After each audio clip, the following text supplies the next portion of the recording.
Hello, everyone, and welcome back to the Language Arts Gallery. Today, we're going to continue talking about informational writing for young learners. We're going to talk about how to write a research report. We've been talking about drafting a research report on famous landmarks. Today, we're going to continue and we're going to talk about how to write a great introduction for that report.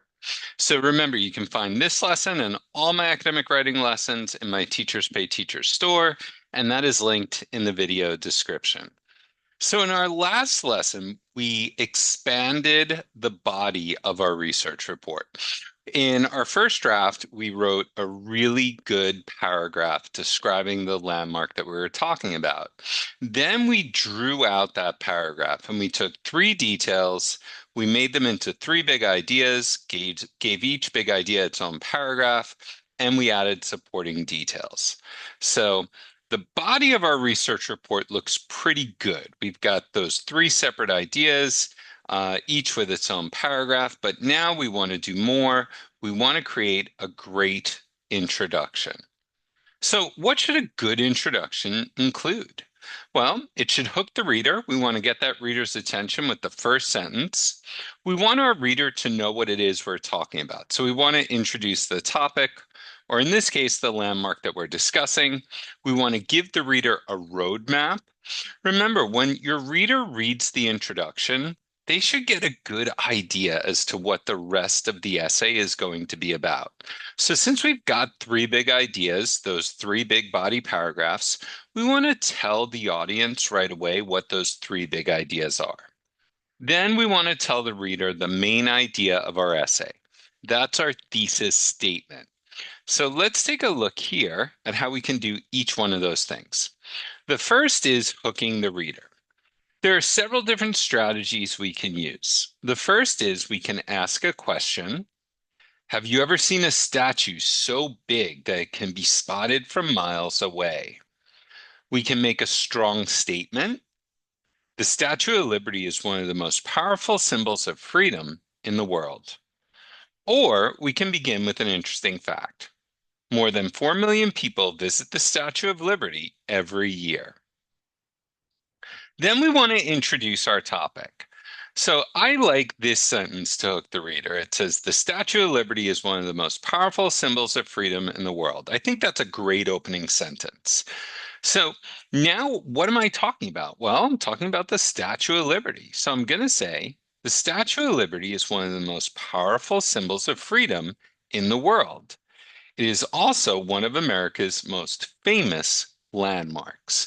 So now I've introduced to my audience that I'm going to be writing about the Statue of Liberty's significance as a famous American landmark.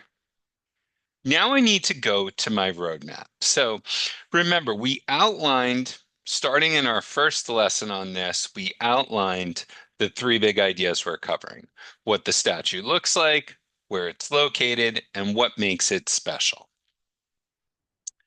And then we need to tell our audience the main idea, which is the Statue of Liberty is a very special landmark. So let's put all of these things together. The Statue of Liberty is one of the most powerful symbols of freedom in the world.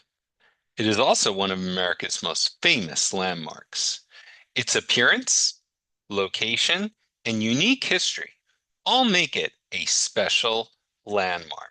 So when I look at this here, I've got that first sentence to get the reader's attention.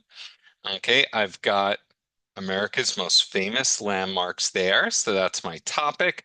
Then I've got my roadmap. I'm talking about what it looks like, where it is, and what makes it special, right? So its appearance, location, and unique history. So that's another way to give the reader a roadmap.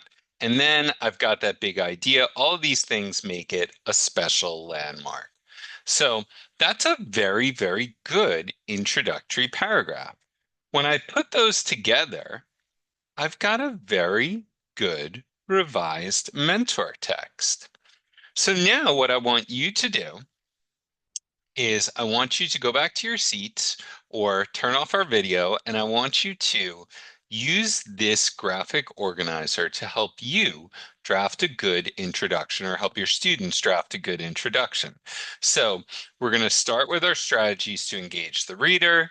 start with, continue with introducing our topic, move to our roadmap sentence, and then fill in the name of our landmark. That is going to be our thesis statement, and then we can put that all together in an introductory paragraph. So all of those resources, the templates, the graphic organizer, then this can be put into a revised template here.